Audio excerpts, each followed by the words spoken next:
Welcome to the Long Thread podcast about spinning, stitching, and weaving by hand. The podcast is presented by Long Thread Media, publishers of Spin-Off, Handwoven, Piecework, and Little Looms magazines. Find us online at longthreadmedia.com. Trinway Silks is where weavers, spinners, knitters, and stitchers find the silk they love. Select from the largest variety of silk spinning fibers, silk yarn, and silk threads and ribbons at trinwaysilks.com. You'll discover a rainbow of colors thoughtfully hand-dyed in Colorado. Love natural? Trinway's array of wild silks provide choices beyond white. If you love silk, you'll love Trinway Silks, where superior quality and customer service are guaranteed. Knitpicks.com has been serving the knitting community for over 20 years and believes knitting is for everyone, which is why they work hard to make knitting accessible, affordable, and approachable.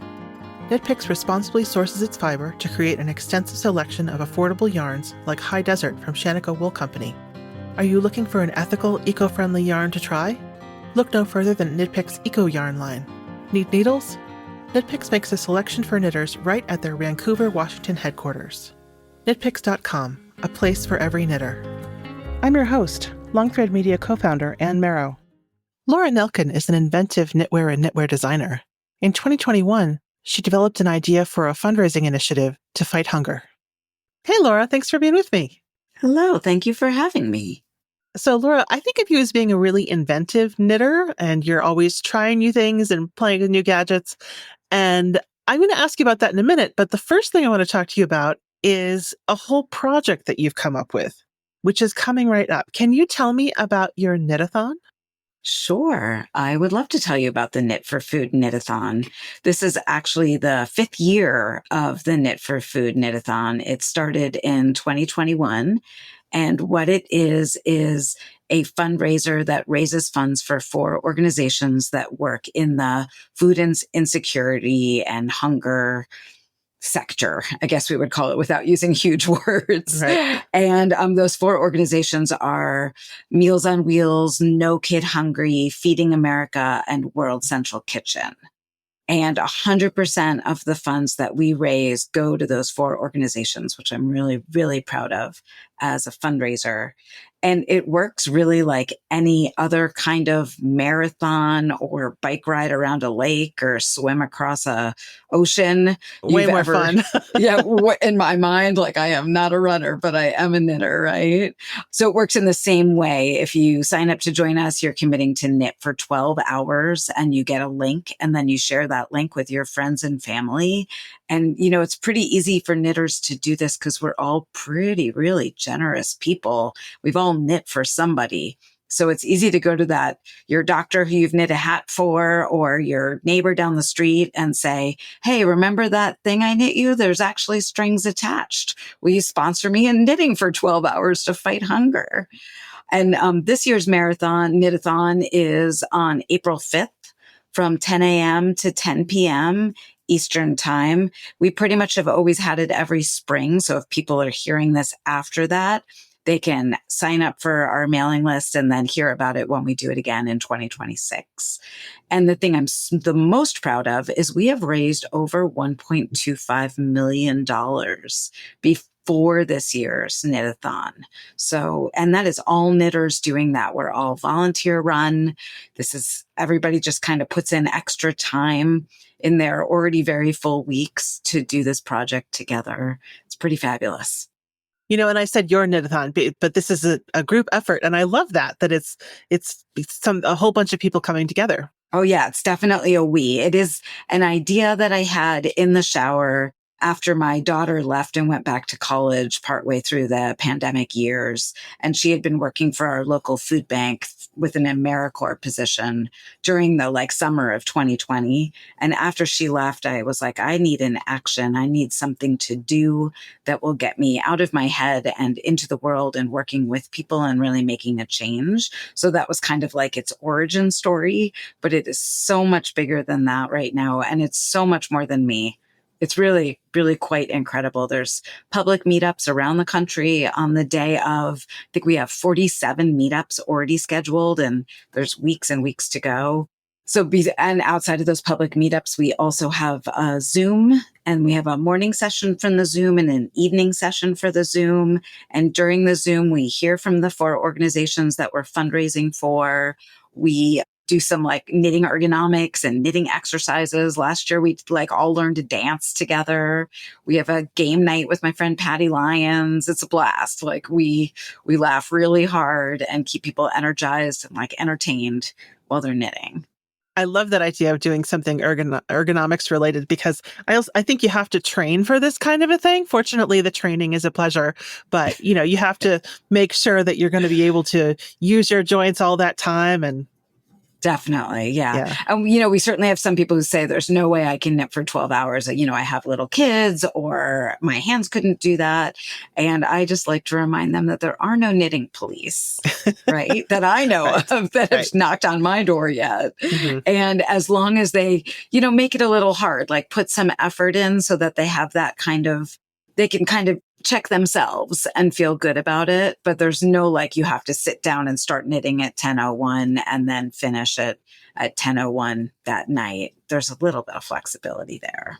Well, and it's called a knit-a-thon, but if I pick up a spindle, that'll be okay, right? Yes. So we thought about calling it like a make-a-thon or a craft-a-thon, and knit-a-thon just really, really flowed. But any craft is good. And in fact, if you're doing it for 12 hours, really good idea to mix it up a little bit for your hands. So I'm a big sewer. I make most of my clothing, and I will sew during the day as like one of my things, right? To put down my needles. I'll crochet a little. I'm not a spinner yet. That's like the one thing I've been avoiding. I call it, that's my retirement craft. Yeah. That and quilting. Yeah. And they are both totally engaging. You said that your daughter was working for AmeriCorps and working on food insecurity. I kind of feel like the awareness of food insecurity comes and goes, especially for a U.S. kind of a challenge. And people don't realize that actually is something that is very much present. Oh, yeah. I mean, I had no idea that my neighbors were hungry. So that summer of 2020, I would listen to her answering the phone and registering people for food pickups. That was the time where you would like drive your car up and you'd open up your trunk and they'd put food into your car and then you'd drive away. And I just had no idea that my neighbors didn't know where their next meal was coming from or were experiencing hunger. And it really woke me up to the issue in a very big way. And it's huge. It's even kind of more huger than ever right now, which is really disconcerting for being the United States and all of the privilege that we do have. Right. Well, and World Central Kitchen does amazing work, not only in the US, but around the world. And they managed to just be that sort of first on the spot. Yeah. Yeah. Chef Jose Andres, who's the spearhead of World Central Kitchen, says that his mandate is to feed people. And it's not about politics and it's not about global actions. It's just about feeding people who are hungry, which is a really beautiful mandate. And we actually, during the hurricane this summer, I believe it was Hurricane Helene, in North Carolina, we had some people who've knit with us every year who were actually recipients of food from World Central Kitchen. And they were people who never thought that they would be in the position to be needing something from them or to be hungry or not know where their food was coming from. So that was pretty incredible. Right. Yeah.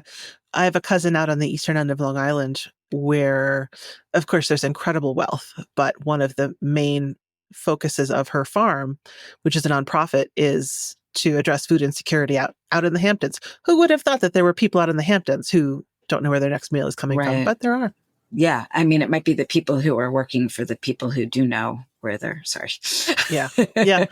But, I think for knitting, there's often such a huge desire among knitters and crafters to want to do something with our crafts. And there are not as many places to give knitted items as there are knitters who want to make things. Oh, I agree. Yeah. I just put together a resource on my blog for charity knitting in case anybody wants to knit something for others while they're knitting for the knit-a-thon. And it was interesting trying to find places that were taking things, right? Like you can get onto lists, but people get, like when the penguins needed sweaters, I don't know how many millions of sweaters they got for penguins. Yeah. So it's true that it's something that's a little bit more abstract. Maybe you're not literally knitting a hat for somebody, but by knitting, the work of your hands can be raising money.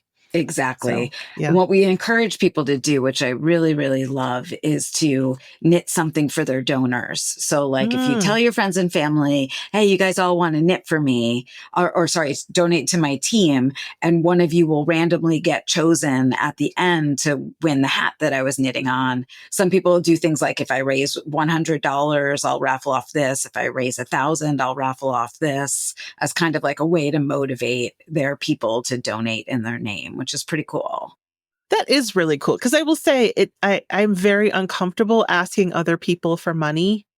So that fundraising part of it, when there was a dance-a-thon when I was in junior high, and I think I raised like the bare minimum. So Right. the idea that there actually is a little bit of a reciprocity. Yeah. I love that. Yeah, that. And, we tell people that there's a minimum of $100 to raise to get the link to the Zoom. And the reality is when we go to send out that link, it's too hard to figure out who has and who hasn't raised money. And they might raise it in the middle of the Zoom. So we just send the link out to everybody. But we encourage even the people signing up that if they have it in their budget to donate, that they also be donating as well as knitting. But I think that incentive of like, hey, you've always wanted a hat knit by me, donate to my team. Yeah. And that's so much better of a feeling than trying to, knit a hat and then sell it. So Exactly. Exactly. I did a thing last year for the knit-a-thon where I did a giant stash down and I went through my stash and just was like, I don't want that. I don't want that. I don't want that. And I brought it to my local meetup at a brewery that is like in my little town. And people just like ate up my yarn. Everything was like $5 a skein. And then all that money I donated. And that felt great. I know. Wow. Yes. All of these good feels. Yeah. In all the places. In all the places. It's like it did that yarn that was just making me feel guilty, did something good too. So. I really love that because for me, honestly, the barrier is that I would be very uncomfortable just asking somebody for money. I should get over it, but it's a hard thing. It is not. And I've certainly found as I've been running a fundraiser and hitting up my people to pledge to my team that I get asked to donate to other people's fundraisers more than I used to before. And I'm happy to do that. Do you find that it gets easier to get used to it? It definitely gets easier. Yeah.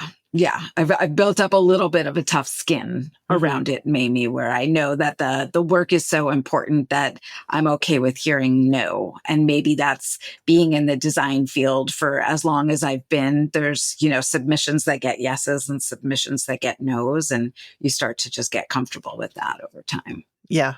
Yeah. Speaking of designs, one of the things that I have been doing is kind of taking a look at the evolution of your design styles over the years, because for a while you were really into socks and then you were really into beading. And I'm just kind of curious about the path of your design and knitting interests and how they lead you. Well, gosh, Anne, I really love to knit. It's really what it boils down to. Yeah, but there aren't too many people that come up with whole new ideas. I know. And so what happens for me is that I adore to knit. And by the time I'm knitting the current idea I have a bunch of time to think while I'm knitting that thing, because by the time it's on my needles, it's pretty figured out. Like the concept's figured out. I've done all the swatching. I've done all the minis. And then I'm off and knitting. And then my brain has time to think about the next thing it wants to knit. And so it's just kind of like one thing begets the next thing, begets the next thing. And in the beginning of my design career, I worked for a yarn company. I think that's when we met, when I worked for Schaefer Yarn. Way back in the day. It was like in the early 2000s, mid 2000s. And my job when I worked at Schaefer was to design patterns that would sell yarn. Right? Like that's your job as a design director. You're there to help them sell yarn. So all of the things I was designing then were based on looking at trends or looking at what people were wanting to knit in stores, etc., and then designing for that role.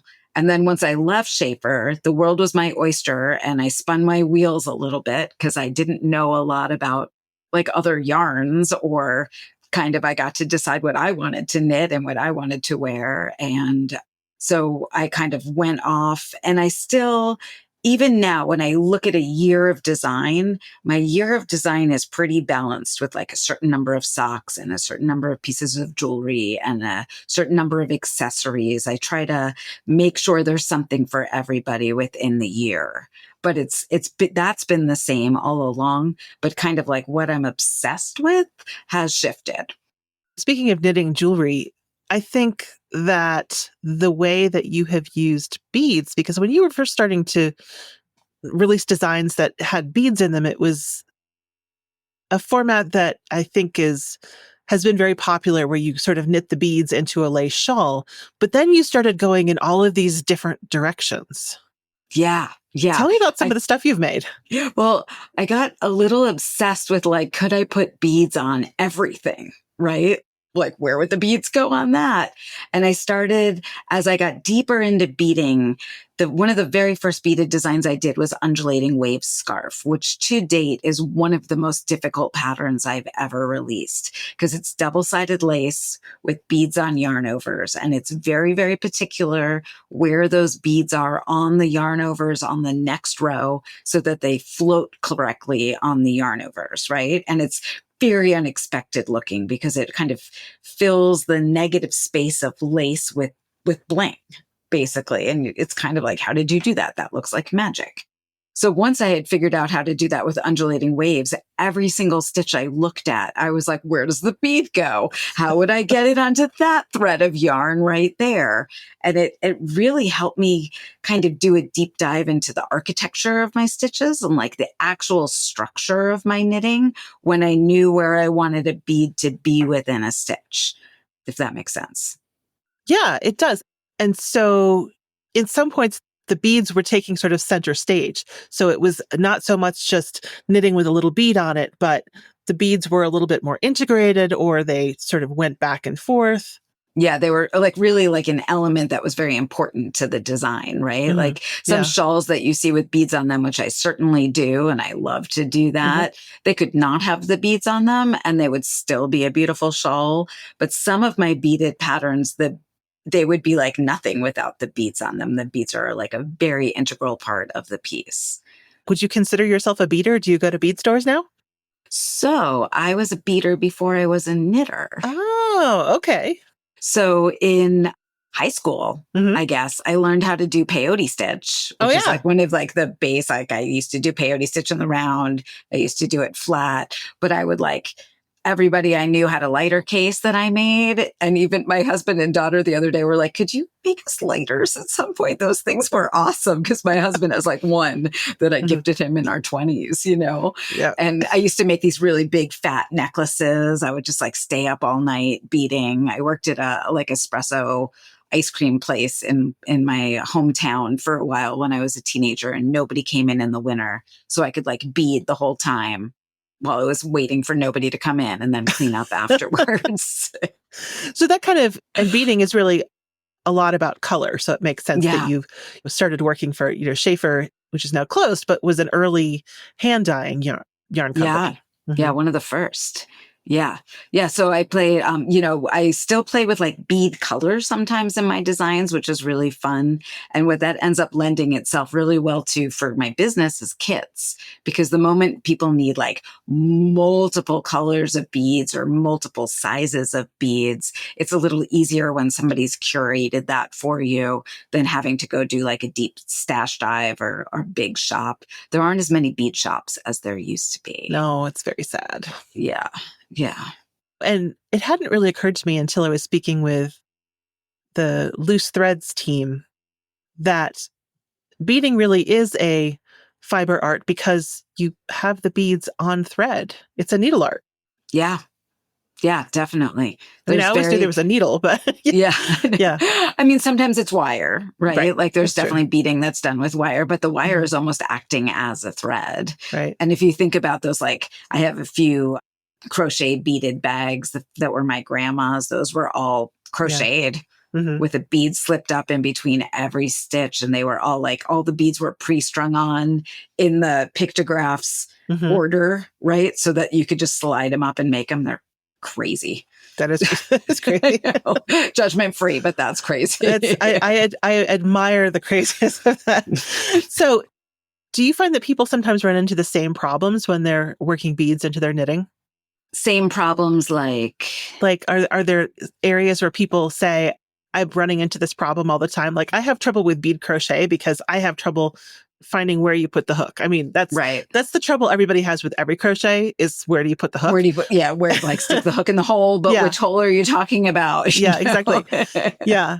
So, you have this kind of different take on knitting. And I would imagine that the things people come to you to ask are different than the things Yes. people. Yeah. Totally. So some people find if they're an English knitter, sometimes they find when they work with pre-strung beads, it's a little harder, takes them a little longer because their right hand is holding the yarn and it also needs to go get the bead down the yarn. Whereas I'm a continental knitter, so I hold my yarn in my left hand and my right hand can go and get the beads for me. So if you're like a right-handed knitter and you're holding the yarn in your left hand, it's hard to tell your left hand what to do to help you with the beads. Yeah. So that's like a place where I find the English knitters are sometimes struggling more. So we've developed some ways of helping them to make that a little easier. But it definitely takes longer to knit with beads than it takes to not knit with beads. But it takes a while to knit anyway. So we're not doing this because we want to get something done quickly. Well, and that's one of the things that makes a lot of sense knitting something like jewelry, or because you choose to make something small and ornamented a lot. Yes. Yes. Yeah. I call it like instant craftication, right? Like you're just like, I feel like making something right now. And I'm going to like whip out a lanyard for my eyeglasses or whip up a bracelet for my friend. And it's like less than a knit flicks and it's done. And that's really nice because sometimes proportionally, like you want to give somebody something you made, but it doesn't make sense to like make them a whole lace shawl. Right. Like that's not proportional. Right. That is definitely a labor of great love. Yeah. Yeah. But the bead crocheted handbags that your grandmother had, they were probably fairly dressy, right? They were. Yeah. They were not an everyday bag.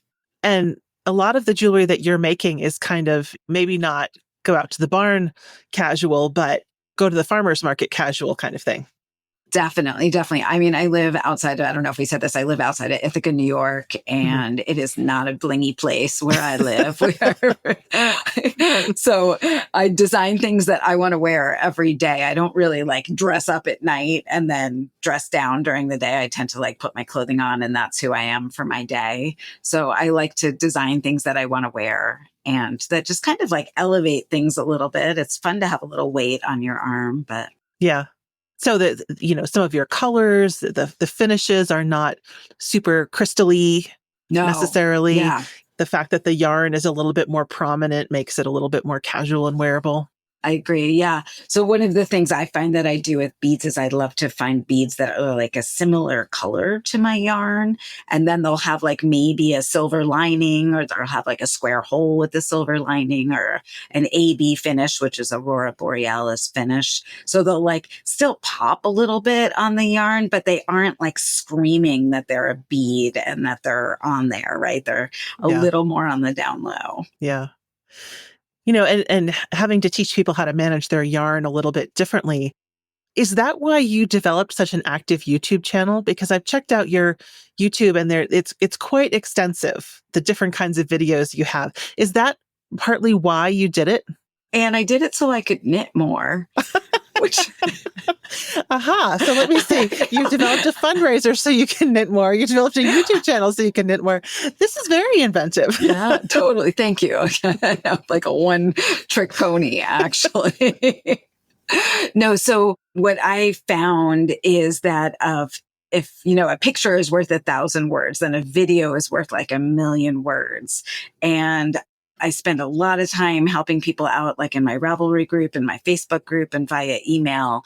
And when I can say, go watch this video, start at like the 4-minute, 30-second mark, it does that move. Even when it's not the same pattern that they're asking about, they understand exactly what the pattern's saying. And I get to knit more because I'm not trying to write it up again and again for somebody to understand the action.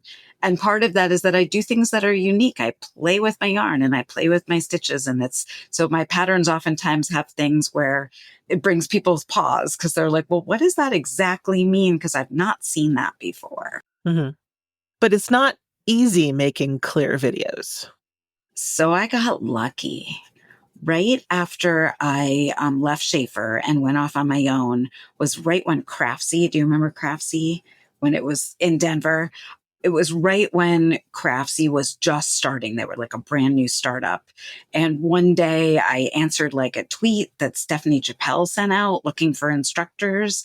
And they brought me on to do some classes with them. And so I learned like how to structure an online class, how to do a plan for it, how to kind of do the production side of things, how to get step outs ready.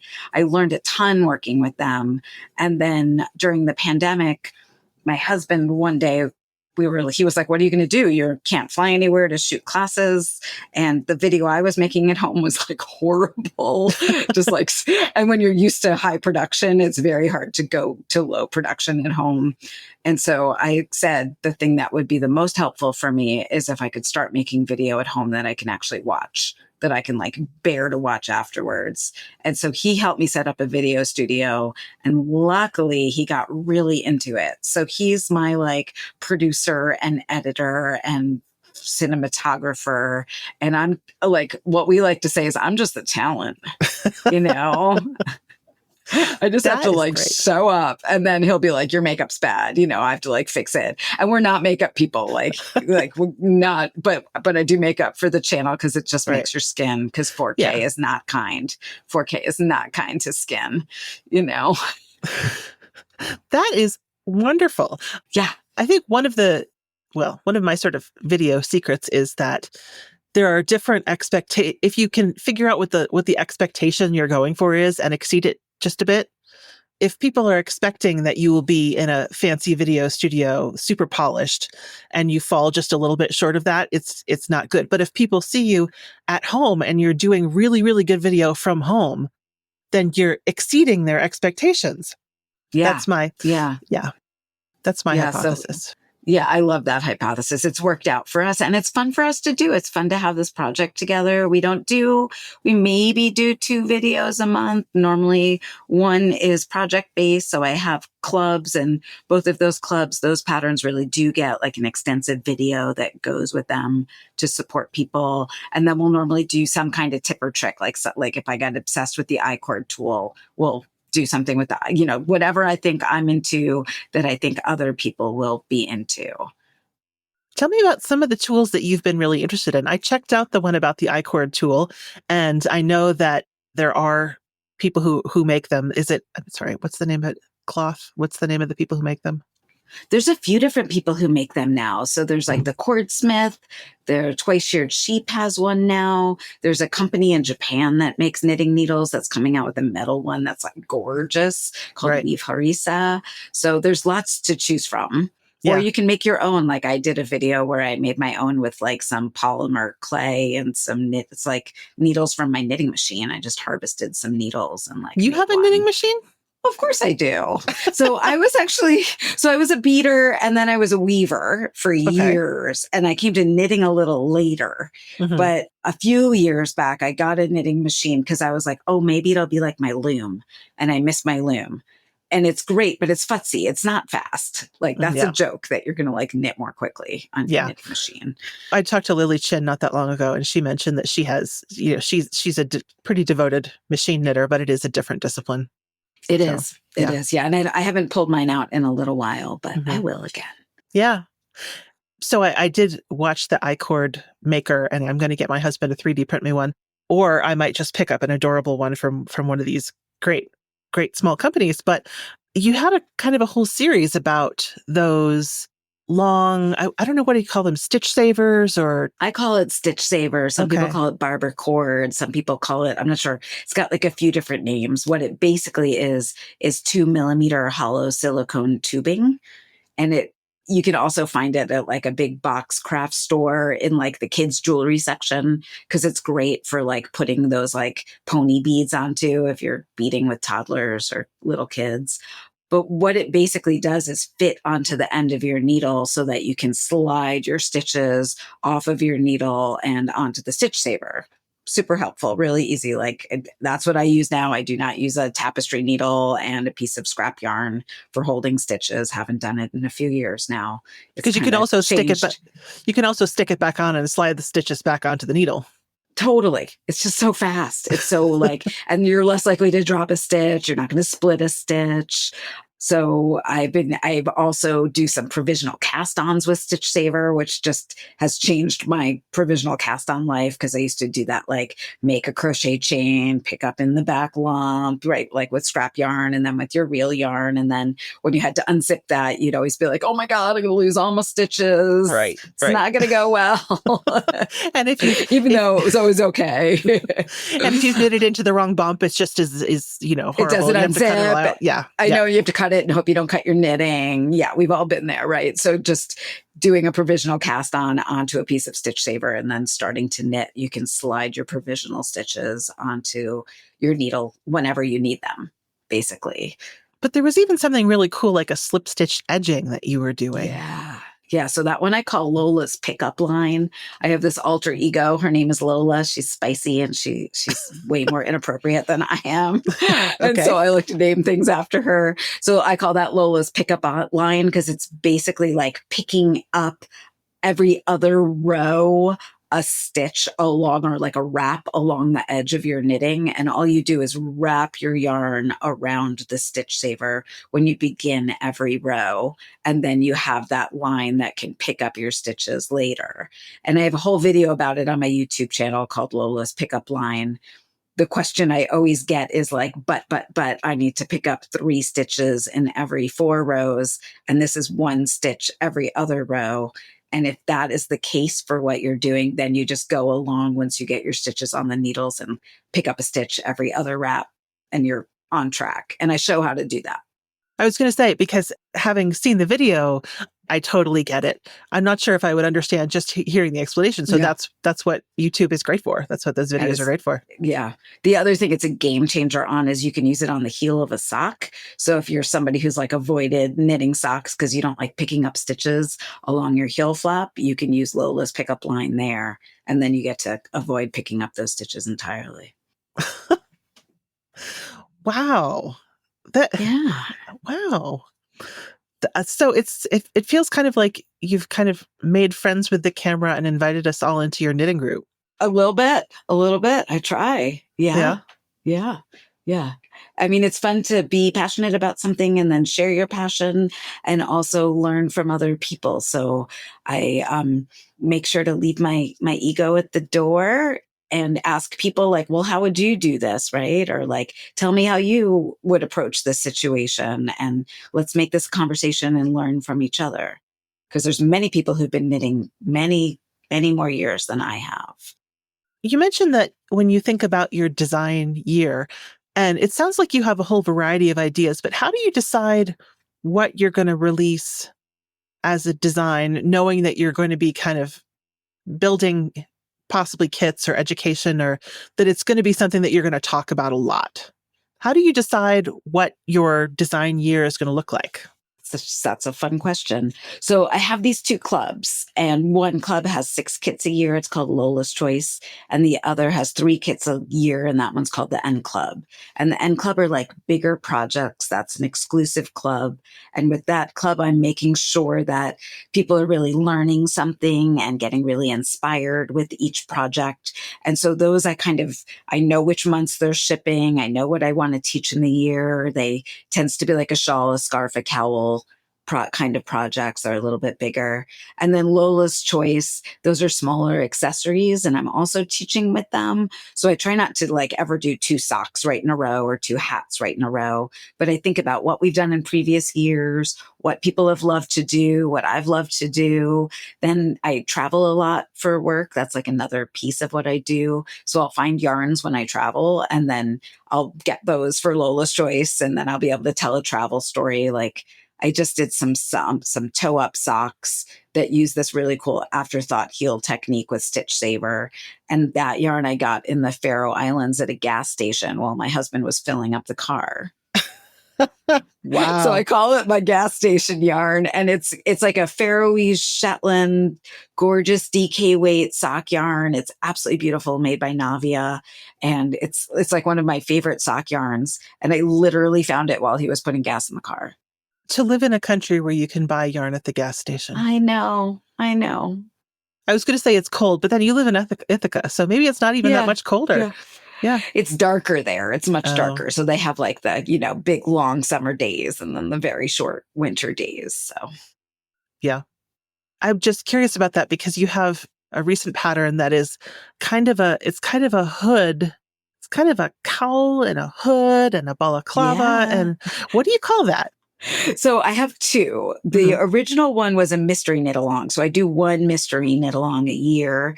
And this year I did one called Caltopus that was like all based on octopuses. So it had a big octopus theme. And in October, I do this thing called Cowltober. So I told everybody it was going to be a cowl, octopus theme. And then we ended up making basically an octopus mantle. Like it started at the top of the cowl and you worked the hood down and then you joined into the round and you worked a neck. And it had like really fun stitch patterning on the hood. And then you could go into brioche or 2-color ribbing on the neck. And there was tons of learning and like really wearable and fun. And then I did like a very simple version of that called Hoodola that was the exact same shape, but like no fancy stitches. And it has really resonated with people in this way that makes me so happy because I had no idea if I was going to lose everybody on that one. Like if I had just like, sometimes I'm like, I'm right on the money with like what everybody's into. And sometimes I'm like off in Lola land with my grand ideas. When you think of a mystery knit along, is it difficult to have it be a little bit interesting to have there be some surprises, but still have it be cohesive at the end? It can be. It's a really interesting challenge because, the concept of a mystery knit along for people who don't know what they are is you don't know what you're making and your pattern is broken down into clues and you get like one clue at a time and you just kind of do what the pattern says and then you wait for the next clue and you do the next thing. And I'm pretty careful when I design mystery knit alongs to work with a yarn dyer. So the last 2 years I've worked with Susie from Fiber MacGyver and we've developed a kit so that we've come up with like the yardage and the colors. So I know what's happening with the colors and the yardage, and I have to stay within that for my design because that's what most people are knitting off of. And this year, interestingly, with Caltopus, I had a completely different design ready to go, entirely different. And then I went to sleep and then I woke up and I had a great idea that I wanted to make a octopus mantle. And I texted Susie and she was like, "Oh my God, you designers are crazy. I don't know if I can deal with you." And she was like, "As long as there's enough yarn, like we can't change the kit. So as long Right. as I could do it in the set amount of yarn we said," and it totally worked. But it was like a last minute pivot, be a creative person and trust the process, which is fun. Yeah. Because when you start off, it's no fun if week 2 is continue in pattern as written. Like that's not a good mystery knit along. No, it can happen sometimes once, and that's okay. So like on Celtopus, if you went with so we had the Complextopus version, which was, it's like even saying it out loud is like embarrassing. Complextopus had brioche for the neck, and then Simplipus had ribbing for the neck. And the Simplipus version was the same for clues 3 and 4, but I felt like somebody was choosing to go simple, right? And so they were already on that trend. Yeah. But I try not to do that because that's kind of part of the fun, right? Is the change. Well, and at this point, the mystery knit along is a mystery, but people have enough of a sense of your style and your sense of humor that they can trust I'm going to want to go along for this adventure. Exactly. I mean, I tell people it's never going to be like an Intarsia dachshund on like a cowl, right? Like, like that's never going to be me. And if you look at like my past mystery knit alongs, you get an idea and I have fun doing it. Right. Yeah. Yeah. So somebody came up with an idea for this year's mystery knit along that it should be called Cowl Boy and Cowl Girl. Because we try to have like the cowl theme. And I was like, I don't know. We'll see. See, I got some other ideas too. Yeah.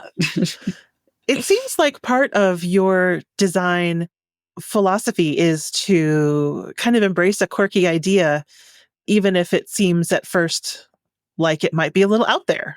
Sometimes, yeah. Yeah. I mean, I think I've approached the last like 20-ish years that I've been doing this a little bit like I throw some pasta at the wall and I see if it sticks, Hmm. right? And I've never nothing that I'm doing is big stakes. There's not like the loss is low if something doesn't resonate with other people and it resonates with me. And I'm getting a little better at knowing or people trusting me, I think a little bit that I'm not going to lead them totally astray and at like getting that pasta to stick a little more. Like knit for food, not to like do the like food analogy into that. Right. That one stuck in like the best way possible. Yeah. Cause that idea, people could have been like, who wants to do that? Knit for 12 hours Yeah. fundraiser. I think it started to get a lot more attention this year and last year. And that's sort of the way it goes, that sort of curve where things start off slow and really pick up. Because I definitely heard about it last year. And I was already starting to see it in a variety of places this year before I knew that it was your project, Yeah. that it Yeah. was a project that you involved with. Yeah. That was one of the things I loved that when we were talking initially and you said you didn't know I was involved in Knit for Food. And I was like, very, very glad because that has always been my goal that Knit for Food is it's all of the knitters together, right? It's like all the local yarn stores involved. It's all the guilds involved. It's all the knitting groups involved. It's not like anybody's baby. It's all our babies. Yeah. So that I was thrilled actually. And it really built up in terms of the funds that were raised. I mean, the first year it was a serious number, but it was not anywhere near what it was last year. So Yeah. has Yeah. it That first year we raised $265,000, which is no small amount of money for the mhm. first year of a fundraiser. And last year was 379,000. Yeah. And this year we have more people fundraising with us than ever before and more public meetups than ever before. And in my experience, the last week, we at least double, if not more than how much we've already raised. And one year, I think it was 2 years ago, we had someone join us, Gigi. I don't know if you know Gay Yep. Gillespie. Yep. So Yep. she joined us like 2 days before the knitathon and she ended up being our highest like raiser or earner, whatever That we does call the not person who surprise me. raises the most money. She was just like all in and she had a really personal story Hmm. around food insecurity that really, I don't have that story. I can't claim that story. Right. And she just really brought it to light for people, Yeah. which And I so appreciate. she has a real gift for kind of engaging folks and just seeming to be just so vibrant and alive and Agreed. eager to Yeah. bring us all along with her. I completely agree. Like even through the screen, I feel like I just so know her and I could like just hug her, Yes. she's Yeah. right there. Yeah, that's wonderful. So Yeah. if folks want to get involved in this year's, do you call it a knitathon or knit Yeah. for food? I call it knitathon. Sometimes I call it KFF knitathon. Pretty sure now if you just Google knitathon will come right up. But all you have to do is go to knitforfood.com. So the easiest thing you can do is go to knitforfood.com. We do also have an Instagram that's Knit for Food Knitathon. But if you go to knitforfood.com and you read through that page and then you do some clicking, like click on the FAQ, click on the local yarn store meetups to see if there's one near you. It is really easy to join. Once you read through, if you want to join us, all you have to do is click join a team or click fundraise. Either one of those will get you to the right place. Or if you just want to donate to the effort, you can click donate. If you don't have a team to join, we have teams this year. You can just join the team Knit for Food. Gigi has a team. There are lots of teams. You can just kind of look through and join one so that the money you raise gets kind of pooled with that team together. Tell me how the teams work. So the teams work just like if you were doing a local fundraiser, oftentimes like your local paint store or coffee shop or farmer's market will have a team, and then people will kind of join that team to be fundraising together. So it really made sense to do them for the knitathon this year because we had so many guilds and local yarn stores involved who like wanted to be able to share with their people and be like, hey, join our team. This is an action we're all doing together. And what a lot of those local yarn stores do is they'll put like a jar out on the table to also raise money for their local food banks, or have people like do a can drive at the same time, so that people have like a local action going on while they're also fundraising for these 4 organizations that are most likely active in their neighborhoods. Like everybody's got a Meals on Wheels, and No Kid Hungry, and Feeding America is the sponsor of most food banks Wow. in the country. Yeah. So if you were feeling a little bit like you wanted more community, or you didn't want to just be doing this on your own, you could get together with your local knitting group, or your local yarn store, or your not local online knitting group. Exactly. Yeah. There's definitely some designers who've set up groups, and like yarn companies, and they'll do Zoom meetups like in the middle of the day and the afternoon for everybody to connect. So there's people who are all thinking about it in their own way, which is really fun to see. That's wonderful. So it's coming right up on April 5th.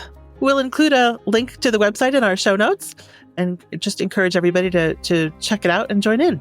Thank you so much. This is, the time to get the word out. The more people that hear about it, the more people we get fundraising, and the more people get fed.